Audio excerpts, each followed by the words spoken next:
جو کچھ کیا، اور جو باپ پارٹی کے ساتھ کیا تھا ایگزیکٹلی یہی کیس تھا، اور ان کو کہا کہ جی آپ کو یہ سیٹیں ملتی ہیں، مگر آرٹیکل 51 بڑا واضح ہے۔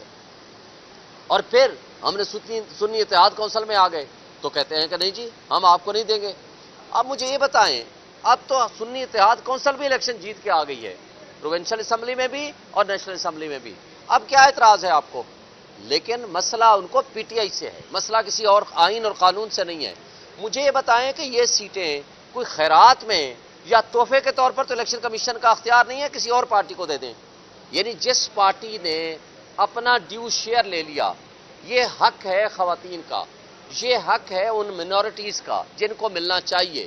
لیکن پی ٹی آئی کی جو سیٹیں تھیں وہ اٹھا کے باقیوں کو دے دی گئیں۔ یہ بیسیکلی ایک گٹھ جوڑ تھا ان کا، افسوس سے کہنا پڑتا ہے الیکشن کمیشن کا، ہماری اسٹیبلشمنٹ اس میں ساری کرتا دھرتا ہے، اور اس کے ذریعے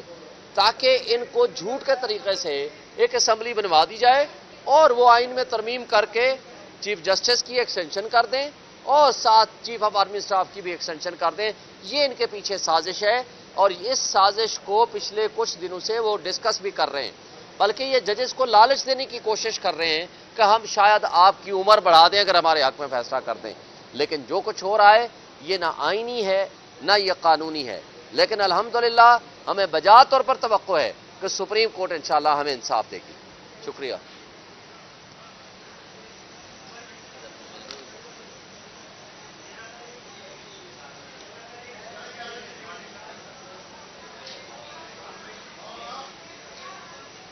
انتخابی نشان واپس لینے کا مطلب ہے انہوں نے تشریح کس بات کی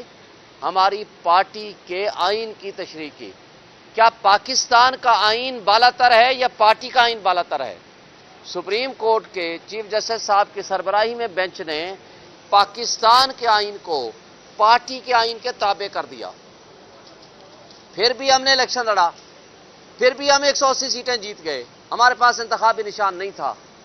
ہمیں الیکشن نہیں لڑنے دیا گیا، ہمارے لوگوں کو اٹھایا گیا، ایف آئی آریں کٹیں،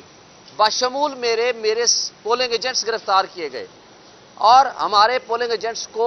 ان کے گھروں پہ چھاپے مارے گئے، ہمارے جو سپورٹرز تھے ان کے گھروں میں چھاپے مارے گئے، اور لوگوں کو ہراس کیا گیا، ایس ایچ او کی طرف سے اور نامعلوم لوگوں کی طرف سے ٹیلی فون جاتے تھے ہمارے لوگوں کو۔ اس کے باوجود اسلام آباد کی تینوں سیٹیں، میرا حلقہ یہ والا حلقہ ہے جہاں ہم کھڑے ہیں، یہ پرائم منسٹر ہاؤس کے اندر میری ایک پولنگ سٹیشن تھا جہاں پریزیڈنسی، پرائم منسٹر اور ڈپلومیٹک انکلیو کے لوگوں نے ووٹ ڈالا، اور میں بڑی لیڈ سے میں وہاں سے بھی جیتا، اور پورے اسلام آباد شہر اور دیہات سے میں جیتا ہوں، 1,05,000 ووٹ لیے ہیں، لیکن جس نے آدھے سے بھی کم ووٹ لیے ہیں اس کو اٹھا کے کٹ پتلیوں کو ایم این اے بنا دیا گیا۔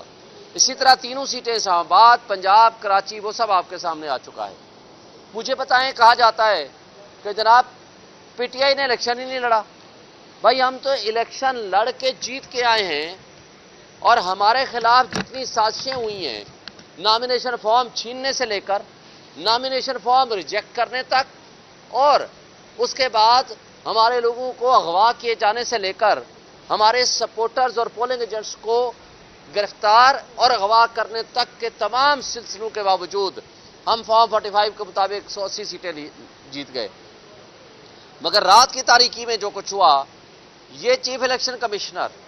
جس کو پورے میڈیا نے رپورٹ کیا، آپ کے سارے میڈیا نے بتایا، میں اور بشمول ہمارے سارے لوگ جیت گئے، لیکن رات 12 بجے کسی مخصوص جگہ پہ ان کو بلایا گیا، اور آج تک یہ ان کی کوئی وضاحت نہیں آئی وہ کہاں گئے تھے، یہ پورے میڈیا نے بتایا، ہمیں تو نہیں پتا تھا۔ 12 بجے جاتے ہیں، 3 بجے واپس آتے ہیں، لیکن جب 3 بجے واپس آتے ہیں تو ریزلٹ ریورس ہونے شروع ہو جاتے ہیں۔ اچھا جی وہ ایک الگ چیپٹر ہے، لیکن میں یہ کہتا ہوں کہ آئین کے آرٹیکل یہ کیسے ممکن ہے کہ یہ جو مخصوص نشستیں ہیں، پہلے اس کانسیپٹ کو پوری قوم سمجھ لے، یہ مخصوص نشستیں ہوتی ہیں خواتین اور مینورٹی کی، تاکہ ان کو وہ ایک ایسی کلاس ہے جس کو ڈائریکٹ الیکشن کے ذریعے عام طور پر سیٹیں وہ کم الیکشن لڑتے ہیں، خواہ وہ مینورٹیز ہیں یعنی اقلیتیں ہماری اور ہماری خواتین۔ اب کیا ہوتا ہے کہ یعنی جو پارٹی وہ ایک حصہ لے کر آئے گی، جو کہ پولیٹیکل پارٹی ہم جیت کے آئے ہیں، یہ الگ بات، ہم رجسٹرڈ پارٹی ہیں، ہماری رجسٹریشن تو منسوخ نہیں ہوئی۔ ہم نے